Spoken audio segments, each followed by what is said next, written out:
Once upon a time in a faraway Igbo village called Umuse, there lived a princess named Adanne. She was the only daughter of King Okafor and Queen Amoka. Adanne was very beautiful. Her skin was smooth, her eyes were bright, and her smile was sweet. But there was one big problem. Adanne had a very strong body odor. It was so strong that when she walked past, people covered their noses. When she entered a room, the smell followed her like a shadow. The king and queen loved her, but they were very worried. She was now 18 years old, and no man had come to ask for her hand in marriage. Many young men came to see her, but once they smelled her, they ran away. One day, her father called all the palace healers. They gave her herbs to drink and leaves to bathe with, but nothing worked. The smell grew stronger every day. Adanne became very sad. She did not want to go outside anymore. People in the village started calling her Adanne the smelly princess. Some even said she was cursed, but her mother did not give up.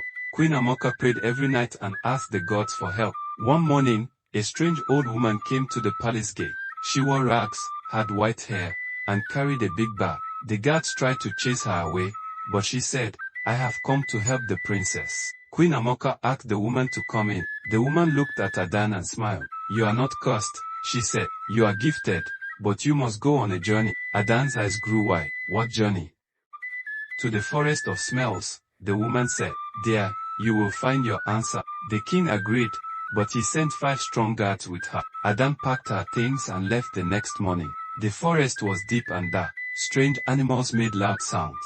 The guards were afraid, but Adanne was not. She walked ahead, her heart strong. After 3 days, they saw a big river with red water. By the river stood a man with a long nose and red eyes. "To cross this river, you must answer my riddle," he said. Adanne nodded. "Ask me. What smells bad, but helps people?" Adanne thought hard. Then she said, "Medicine." The man smiled. "Correct, you may pass." They crossed the river and entered a garden full of strange flowers. A voice from the air said, "Pick the ugliest flower and eat it." Adanne saw one flower that looked like a rotten yam. She held her nose and ate it. She fell asleep at once. When she woke up, her body felt light. She smelled her hands. No bad smell. The strong odor was gone. She was free at last. She jumped up with joy. For the first time in her life, her body felt fresh and clean. No bad smell followed her. The air around her was sweet like fresh rain. The guards cheered and clapped their hands. "You did it, princess," one said. "You are truly brave," said another. Adanne smiled with tears in her eyes. She looked up at the sky and whispered, "Thank you." Suddenly, the old woman who sent her on the journey appeared in the garden. She looked different now, taller, glowing, and dressed in white. "You have passed the test," she said. "The flower did not just clean your body, it cleaned your spirit." Adanne bowed her head. "I am grateful, wise one." The woman handed Adanne a golden leaf. "When you return home, place this leaf under your pillow. Your true destiny will begin." With those words, the woman vanished into the wind. Adanne and her guards began the journey back to the village. Birds sang as they walked. Even the animals in the forest did not hide. The forest, once scary, now felt safe. When they reached the village gate, a loud horn was blown. The people ran out in surprise. "Adanne is back. She's alive. She looks different." Indeed, she did. Adanne's skin glowed like moonlight. Her clothes were dusty, but her beauty shone bright. As she entered the palace, her mother ran and hugged her tightly. "My daughter. My sweet daughter." Adanne smiled. "Mama, I'm no longer the smelly one." Queen Amoka cried with joy. King Okafor stood proudly and said, "Today, we celebrate. My daughter is whole again."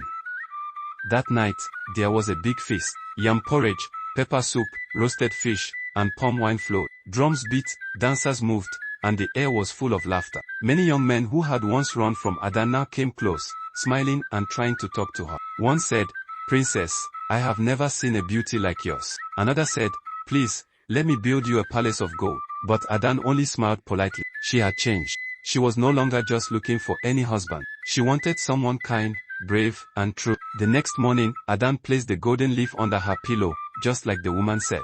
That night, she had a dream. In the dream, she stood in a wide field of stars. A young man stood across from her, holding a spear and a flower. "You don't know me yet," he said, "but I am the one meant for you." Adanne woke up with her heart beating fast. A few days later, a warrior from a faraway village arrived. He came not with gold or gifts, but with a wooden drum. He said, "My name is Ikena. I heard of a princess who fought her way through magic and pain. I came not to ask for her hand, but to know her heart." Adanne smiled. She liked him already. Over time, They spent many hours walking by the river, laughing and sharing stories. Ikena did not care about her past. He said, "What matters is your strength. You are more than beautiful, you are brave." The people of Umus cheered when the king announced their wedding. The ceremony was the biggest the land had ever seen. Bells rang, dancers toured, and the smell of sweet flowers filled the air. Adanne, once called the smelly princess, now walked with honor. She became not only a queen but also a helper of others. She helped people who had hidden sicknesses and shame. She told them, "You can heal, you can change."